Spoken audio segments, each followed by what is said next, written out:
اللہ الرحمن الرحیم۔ السلام علیکم ورحمۃ اللہ وبرکاتہ۔ احکام الصلاح قسط نمبر 10۔ اگر سطر کے لیے کوئی چیز دستیاب نہ ہو تو نماز کیسے پڑھے؟ اگر سطر چھپانے کے لیے کپڑا، درخت کے بڑے پتے، اخبار، پلاسٹک یا چٹائی وغیرہ کچھ بھی دستیاب نہ ہو اور نماز کا وقت ختم ہونے کا خطرہ ہو تو ایسا شخص ننگا نماز پڑھے، لیکن ایسی جگہ پڑھے کہ کوئی دیکھ نہ سکے، اور بیٹھ کر پڑھے اور رکوع سجدہ اشارے سے ادا کرے تاکہ حتی الامکان سطر کا لحاظ ہو سکے۔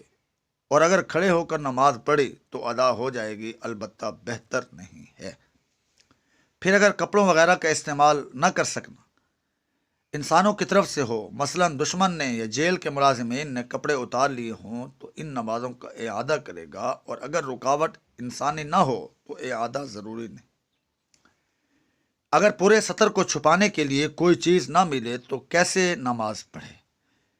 اگر پاک صاف کپڑا یا کوئی اور ڈھانپنے والی چیز صرف اس قدر دستیاب ہو کہ اس سے سطر کا کچھ حصہ ہی ڈھانکا جا سکتا ہو، وہ پورے سطر کے لیے کافی نہ ہو، تو اتنے کپڑے کا استعمال شرعاً لازم۔ اولاً اس سے شرمگاہ چھپائے، پھر جہاں تک ہو سکے سطر ڈھانکے، اس کے بعد ہی نماز پڑھے۔ اسی طرح اگر کسی کے پاس کپڑا اتنا ہے کہ صرف سطر کو چھپا سکتا ہے یا اسے بچھا کر اس پر نماز پڑھ سکتا ہے، دونوں کے لیے کافی نہ ہو، اور کوئی پاک جگہ بھی میسر نہ ہو تو سطر چھپانا ضروری ہے، اور ناپاک جگہ پر اس صورت میں نماز ہو جائے گی۔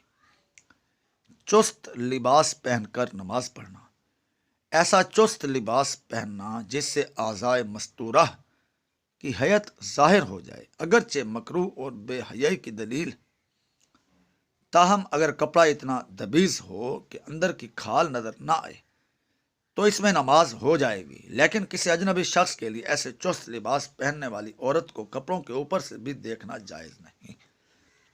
نماز میں باریک کپڑے اور دوپٹہ کا استعمال، ایسے باریک کپڑا یا دوپٹہ استعمال کرنا جس سے بدن کا رنگ باہر نظر آتا ہو ناجائز اور ممنوع ہے، اور اس سے نماز بھی نہ ہوگی۔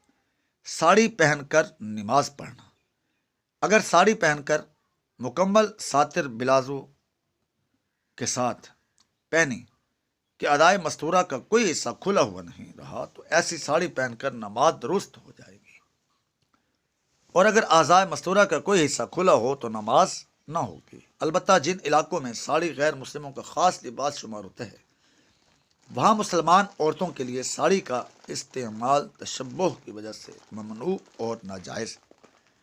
فائدہ: دھوتی باندھ کر نماز پڑھنے کا حکم بھی یہی ہے کہ سطر چھپا ہو تو نماز ہو جاتی ہے، ورنہ نہیں۔ عین قبلہ اور جہت قبلہ کی طرف رخ کر کے نماز پڑھنا،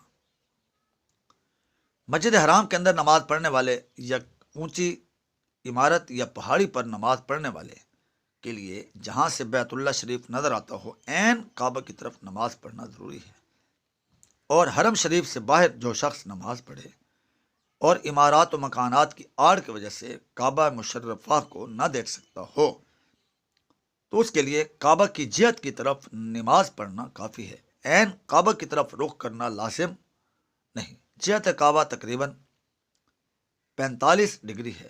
نوٹ: حج اور بھیڑ کے زمانے میں حرم شریف کے اندر اور باہر بسا اوقات قبلہ کی طرف توجہ کرنے میں کوتاہی ہو جاتی ہے، اس لیے وہاں خاص طور پر استقبال قبلہ کا خیال رکھا جائے۔ جاری ہے۔